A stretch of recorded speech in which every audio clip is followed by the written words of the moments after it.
Good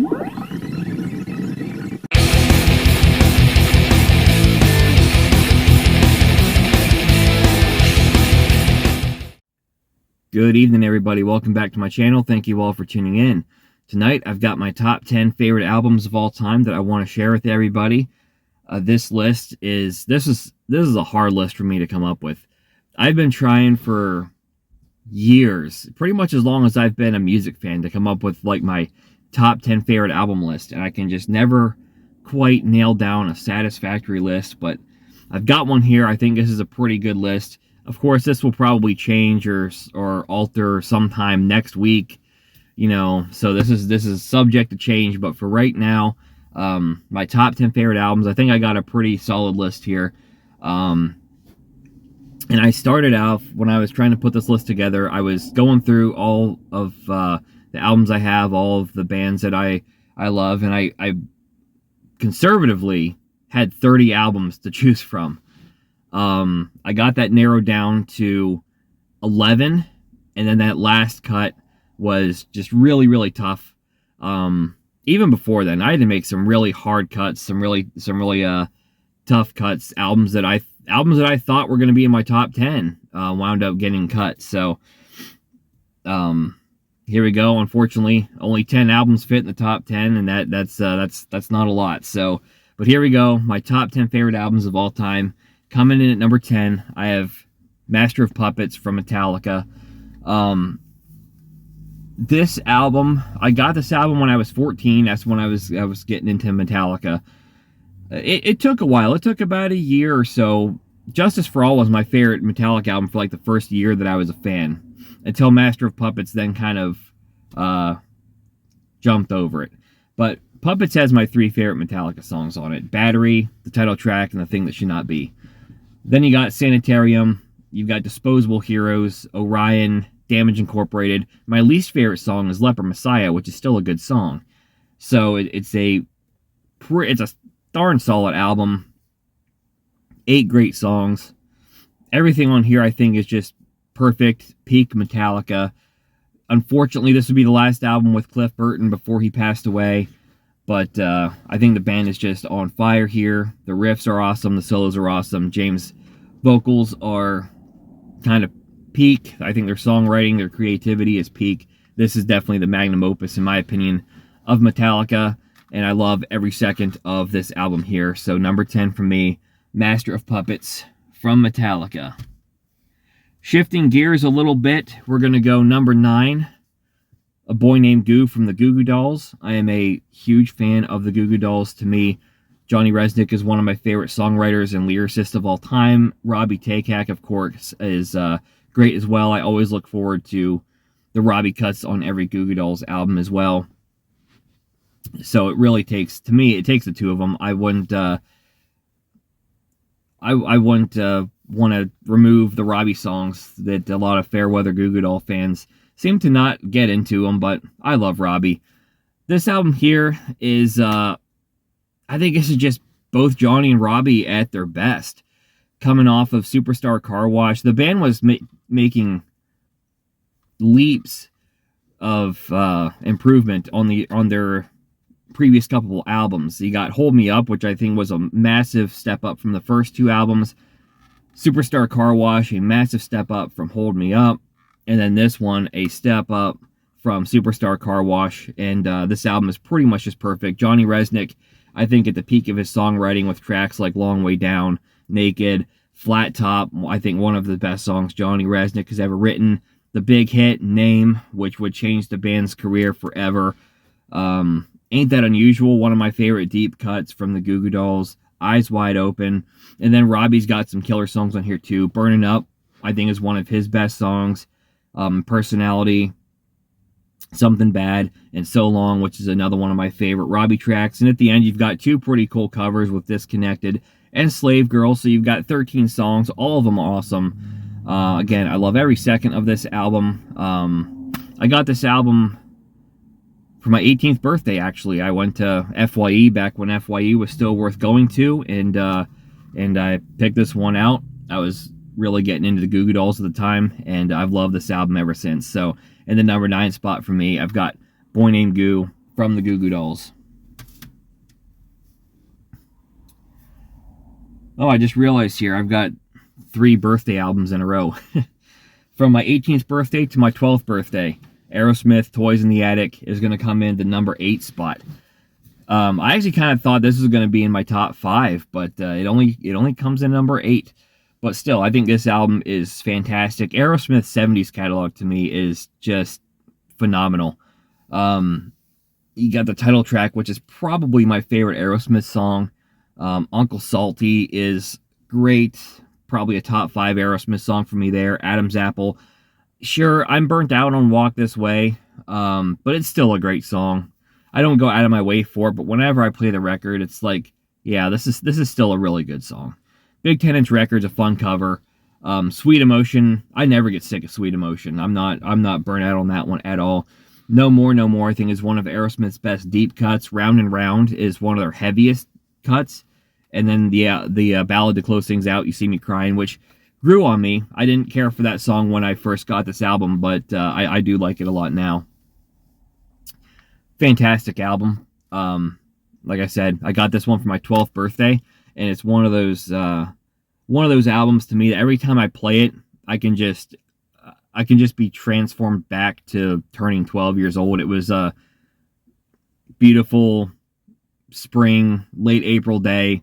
Weather was nice, and this album just feels like that to me. So Aerosmith's Toys in the Attic, my number 8. Fast forward a year to my 13th birthday. Diver Down from Van Halen comes in at number 7. Big time defender of this album. Obviously, this is my top 10. A lot of people regard this as being the worst of the classic Van Halen albums, but I got this for my 13th birthday. This is the 4th Van Halen album that I ever got. And at the time, I didn't know that half the album was covers. I didn't know that I was supposed to not like this one as much. But I played it, and I loved it. And I think the Van Halen originals on here are as good as anything the band's ever done. Hang 'em High, Secrets, Little Guitars, The Full Bug, all amongst the band's best material, in my opinion. The covers are all great, too. Where Have All the Good Times Gone, to me, is their best cover. It's my favorite cover they've ever done. Oh Pretty Woman's a great cover as well. Dancing in the Streets, though probably my least favorite on the album, is probably still my favorite version of that song that I've ever heard. And then Big Bad Bill, Sweet William Now, that's a fun cover. I like that one a lot. You've got Ed and Al's dad playing clarinet on that one too, so it's kind of a special track, and it just fits, and it's fun. Happy Trails is a fun little thing to end the album on. And the instrumentals, I think the instrumentals are a lot of fun. Cathedral, I've always really liked.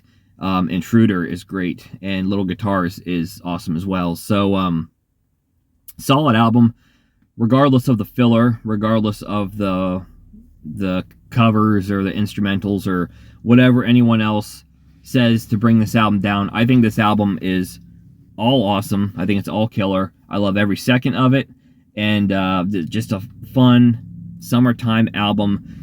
Like I said, I got this for my 13th birthday, and I was just obsessed with it for a long time after that. It's another one of those albums to me that when I play this, I can just be 13 years old again, and it's just a nice, bright, late spring day, warm weather. My 13th and 12th birthday were actually very similar now that I think about it. So, number 7 for me, Diver Down from Van Halen. In the number 6 spot, I've got Slave to the Grind from Skid Row. What a banger of a record here. I bought their first album when I was not quite 15 years old. It was like March of 2005. My birthday's in April. So, and for 2 months, that was like the album that I played the most. And then it was in May sometime, I think late May, it was close to Memorial Day. I got this album, and I never quite heard that first Skid Row album the same again. This one, to me, just blew it away and blew my mind, and I've loved this one ever since. I love the way this one starts off with Monkey Business. It kind of starts off nice and soft, and then the way that it just crashes in. Sebastian Bach's scream, the heavy guitar riff, everything. Just the way that it kicks in is just so awesome. Then you got the title track, Slave to the Grind, fast, aggressive, in your face. Sebastian's got some really angry vocals to go along with it. That's my favorite Skid Row song, and it's killer. The Threat, another great one. You got some great deep cuts on here, like Riot Act and Mud Kicker, which I think is one of the band's most underrated songs. And the ballads on here, you have to mention. You don't really think of Slave to the Grind as a ballad album, but you got 3 ballads on here. Quicksand Jesus, In a Darkened Room, and Wasted Time. And they're all awesome. But they're very thoughtful ballads. They're very thought-provoking songs.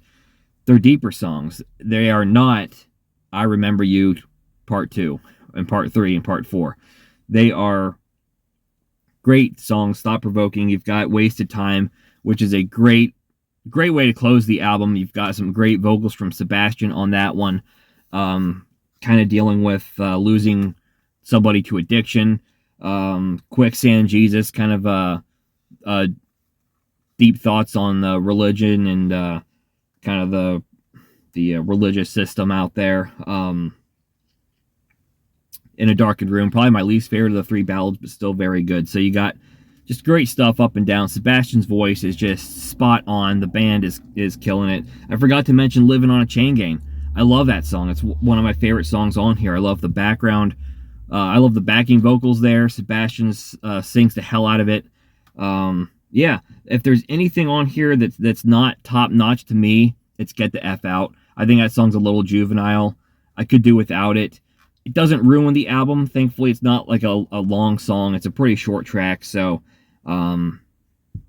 if anything, it's just an easy answer for your least favorite song on the album. So otherwise, this album is pretty much spotless. Slave to the Grind from Skid Row, my number 6. I was trying to stick to albums that I've had a long time with. Albums that have meant a lot to me in the past.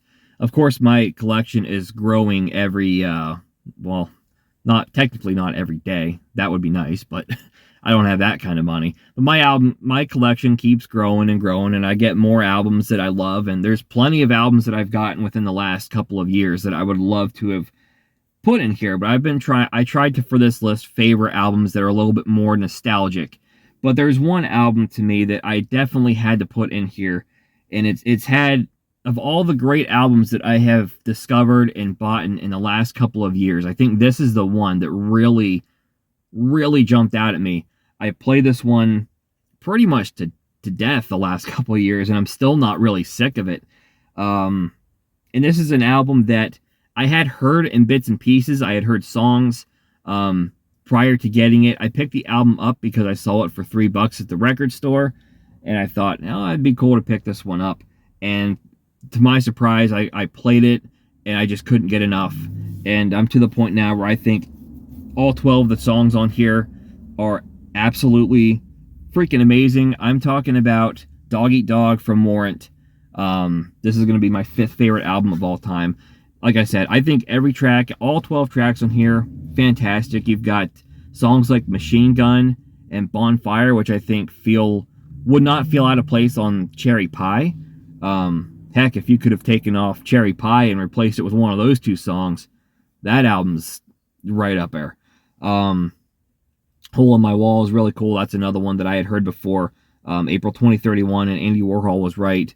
I love the way this album starts. It's got a great first half. The Bitter Pill, awesome ballad. But what really drew me in, I guess, is how great the second half of this album is. Hollywood, So Far So Good, is a fun song, but the run of songs after that just blew my mind. All My Bridges Are Burning. It's my favorite song on the album, and it's got one of my favorite, if not my favorite, vocal performances from Jani Lane. I think he sings the heck out of it. Quicksand is another fantastic song as well. Maybe my second favorite song on the album. Let It Rain, great ballad, but there's a part in that song that I really love, that it's the guitar solo, and it has this really rainy feel to it. It's so perfect for the song. And then you've got the banging ass track, Inside Out, which is freaking awesome. And then close things out with Sad Teresa, which is another great song as well. So pretty much a perfect album, album in my opinion. This one has of anything that I have purchased within the last 3 years, or heck, anything that I've purchased since I've begun collecting CDs again, which was in like 2021. This one I think takes the cake for an album that I had to include in my top 10. Number 4, I've already had this band on the list, but I could not, if I wanted to do an honest list, I had to include 2 albums from this band.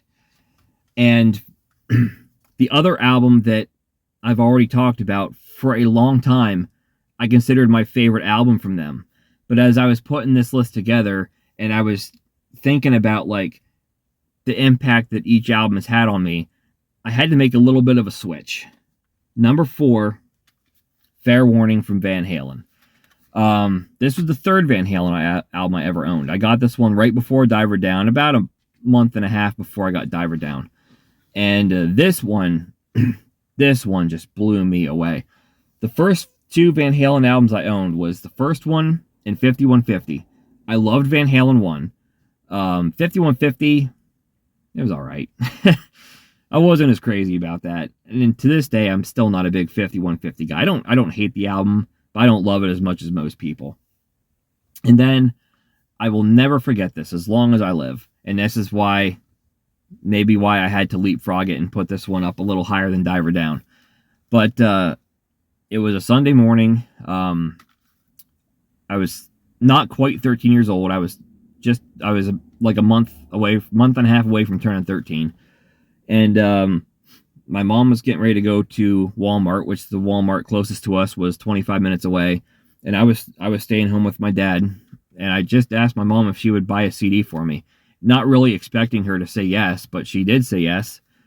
And she asked me what I wanted. I said, Van Halen. I showed her the 2 albums I already had, and I said, pretty much anything but these 2.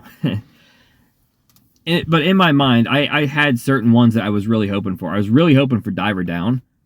I don't know why. I just was really hoping for that one. I was really hoping for 1984, Van Halen 2. If it was a Hagar album, I was hoping for Balance or Unlawful Carnal Knowledge. Other than Van Halen 3, I think the farthest album from my mind was actually Fair Warning. But my mom come home with this one, and I was happy because it was a new Van Halen album, but it was not the one that I was like anticipating or like building myself up for. So I pop it in my little CD player, and the minute Mean Street comes through the speaker,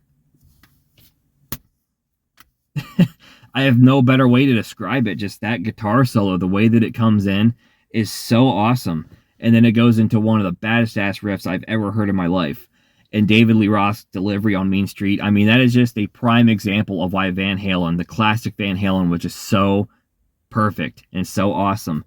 And it doesn't stop there. I mean, from there, you've got like Dirty Movies, which is just a complete 180. It's a little bit more cleaner and laid back, but still this dark sounding tune about, I mean, getting about a girl getting into dirty movies.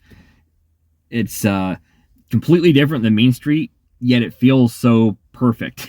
You know what I mean? It just, I don't know. Center Swing, another killer song. One of my favorite Van Halen songs. Kicks so much ass. I love how like deep and heavy the guitar lick gets in that song as well. And Dave's delivery on the vocals is, again, just perfect. Hear About It Later, fantastic. Unchained, I don't think I need to say anything more about Unchained. I think everyone knows how great that song is. Push Comes to Shove. Didn't care for that song at first, but over the years, that one's grown on me. And it might be my favorite Mike Anthony song because it's just got like this really awesome little bass line. Bum, bum, bum, bum, bum. Boom, bum, bum, bum, bum, bum. I don't know. It's so fun. And then, you know, Dave comes in with just like the classic Dave. Is there anything to do tonight? You know, great stuff. So This Is Love. Another great song that I've said before. I don't feel like it fits Fair Warning, even though it's a great song. But I would have loved if So This Is Love and DOA would have switched places in the catalog. Because so This Is Love feels more Van Halen 2-ish to me, and DOA I think would have been perfect for Fair Warning. Had that been the case, I might have even slid this album a little higher than fourth. And then you've got Sunday Afternoon in the Park and One Foot Out the Door to close this thing out. And I love both those songs. They're freaking weird, but they're awesome. Sunday Afternoon in the Park is just this menacing, I think it's a keyboard. It's this weird sounding, menacing tune that is, I don't know. I always picture like Jack the Ripper, like you're walking through a park and it's dark and it's foggy and you can tell you can just feel somebody's following you, and it's really creepy and dark and it's awesome. And then One Foot Out the Door is just a killer way to end it. I think what really shines is the guitar solo at the end of the song. The way that you have Eddie's guitar solo ending this album, kind of the same way that it began it, is really cool as well. So Fair Warning from Van Halen. I had to include this with Diver Down in my top 10. There's one other band that almost got 2 albums in my top 10, and it's coming up next. Collective Soul. I almost slid 2 albums into my top 10. The last album I had to cut for this was Afterwards, which is a great, underrated Collective Soul album. But the album that is going to make my number 3 spot is Blender. This may not be everybody's favorite Collective Soul album, but it is mine. This seems to be real hit or miss with Collective Soul fans. Some love it, like I do. Some tend to rank it toward the bottom of their list. I love this album.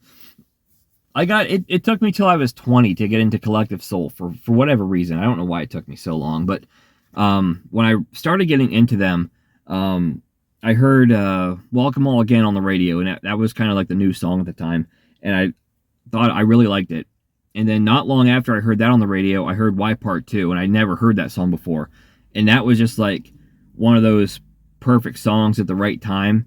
And I went out and I looked it up, and it's like, oh, this is Collective Soul too. Well, I better check this band out. So that started my love for Collective Soul. And I remember I was taking a road trip. I got off work early in the morning. I worked at a grocery store, and my shift at the time was like 4 in the morning to 10 in the morning. So it was like not a shift I ever want to do again, that's for sure. But I was taking a road trip with my buddy after I got off work. And for the road, I had some time before I met up with him, so I went to the CD store that we had in town here and picked up Blender, because that was kind of at the top of my wish list for Collective Soul at the time, and played this album on the way down. We just kind of drove around. We met his my buddy's girlfriend at the time. We met her down there, and I went with my wife now, girlfriend at the time, but kind of played this one as we were driving around that town that we went to, and it was nice. And at one point we made our way up. There's like a little lake there, and there's it's not. I think there's a little beach there, and then there's like a walking path like into the woods, and then there's another spot where you can like rent kayaks and stuff. We didn't rent kayaks or anything, but we just kind of enjoyed the lake, so to speak. So this one has always felt very like springtime by the lake for me, and it opens up with 2 of my 3 favorite Collective Soul songs, Skin and Vent, 2 underrated tracks. Why Part 2, like I said, one of the songs that got me into the band. 10 Years Later is awesome. Boast is awesome as well. Turn Around. I love the cover, You Speak My Language. That is totally my jam, and it rocks. It rocks really hard. It's one of the band's hardest tunes, and so many people dislike that cover, but I freaking love it. Perfect Day is my least favorite song on here, actually. But it's still a good song, but it's just my least favorite. Then you got After All and Over Tokyo. Both are awesome, of course. And Happiness, this album ends with a pretty good bang as well. So pretty darn close to a perfect album, in my opinion. Yeah, it kind of looks like a boy band cover. I've always thought that. I don't know what was the mindset was going on there. I don't know if they were trying to look like the Backstreet Boys. They're kind of succeeding, but the music is a hell of a lot better. So Collective Souls Blender comes in at the number 3 spot. Getting down to the nitty gritty. Number 2, Stay Hungry from Twisted Sister. Anybody that has watched my channel or knows me personally knows I am a big SMF. I love Twisted Sister. When I discovered these guys, I was in the beginning of high school. I was 13 years old, a couple months away from turning 14. So you're right at your early teenage years. You're sort of rebellious at the time. Plus, I was never the most popular kid in school, so I had a lot of angst building up. And Twisted Sister was the band that just kind of fit the bill perfectly for me when I discovered them. I remember watching VH1, and there was a countdown of the best hair bands of all time, and Twisted Sister was number 2, and Dee Snider was hosting it. I remember that. And they played the video for We're Not Gonna Take It, and I thought that sounds cool. That looks like a lot of fun. So a couple months later, that was kind of in the back of my mind, and I wound up getting the album Stay Hungry, and it was like love it first here, because Stay Hungry hits you right out of the gate, and I love that song. You got We're Not Gonna Take It, Burn in Hell, which is a bit of a surprise, but an awesome song. And that is followed up perfectly with Horatoria, because like Captain Howdy just is menacing as Burn in Hell, and then Street Justice is kind of the part 2 of that, the closure, so to speak. You got another great anthem in I Wanna Rock. The Price, a great ballad that I wish would have been bigger because it's awesome. Don't Let Me Down, the unsung hero of the album, in my opinion. I love that song. The Beast, and then SMF, of course. Solid album, perfect album. Every song on here to me is 5 stars. Every song on here to me is 10 out of 10. I love every second of this album. I guess I do kind of get why they didn't like the production, because they really wanted this to be like a beefy, heavier album. But there's something about just the thinner, more accessible sound to it that fights against the angry and angsty songs on here, and just the wrath that Dee Snider wrote this album with. It's the juxtaposition is just so perfect, I guess. And I've grown to love the way this album sounds, and I love all the songs. And when they re-record it with Still Hungry, it was kind of cool to hear what they were going for with the heavier sound, the beefier production. But it was 20 years in the future. They couldn't recapture the magic. So that's unfortunate, but this is still a magical album. Big album for me. One of the albums that I think has been the most important and impactful for me, and it winds up in the number 2 spot. There's just one album that is going to edge it out. And if anybody has watched my channel for long enough, I've mentioned this before. I may have had a hard time coming up with a top 10 list, but I've known what my favorite album has been for a long time. And even putting this list together, I even gave some of these other albums a chance. I thought, well, maybe it's time for a changing of the guard. Maybe one of these other albums can leapfrog this one. But no. This one is going to reign as my favorite album of all time. There's Nothing Left to Lose from the Foo Fighters. I got this album in 2006, which was when I was discovering the Foo Fighters. I was 16 at the time. I remember buying this album at the CD store in town, back when we still had one. And my mom was working a shift. It was only like a 2-hour shift. And I went and bought the CD and then just walked around town listening to it. And I liked it a lot. Was it my favorite album of all time the first time I heard it? Probably not. I liked it a lot, though. I was really into it. I thought a lot of these songs kind of sounded the same. But as I began to differentiate the different tracks on here, that's just when my love for this one grew. And what I love the most about this is the laid-back vibe that this album has. This is just such a melodic, laid-back, mellow album. Yet at the same time, there's like a heaviness to it. and I like that a lot. But this album to me was very relaxing. I was in 11th grade when I got this album, so I was getting pretty close to the end of my school days, and this album just was able to relax me. It can be kind of hectic at that point in life when you're getting ready to kind of transition from school to the real world, and all the extra things you have to do to graduate. It's it can be a lot sometimes. And I switched schools too at that point in time. I was not in the 11th grade. I was in the 10th. I had to make a correction there. I was in the 10th grade because I switched high schools from 10th to 11th grade. And this album just kind of eased all that for me. It kind of chilled me out, mellowed me out. So it was almost like my weed, I guess. I've never smoked weed once in my life, but I guess I never had to because I've had this.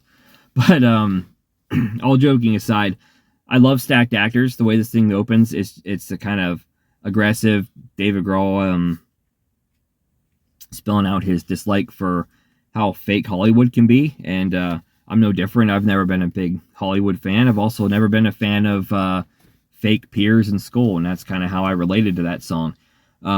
Breakout, fun track. Learn to Fly, great song, love it. And then after Learn to Fly, to me, is where this album just really settles into its what it is. Give Me Stitches, I love that song. I love the line in the track about I've always been the one to run from everyone because everyone's just too weird. It's like that was just me perfectly. Generator, I love that song. I love the talk box. I love the laid backness. It's one of those songs that there's a little bit of a heaviness to it. I love the riff in the middle of the song, the bum bum bum bum bum bum bum.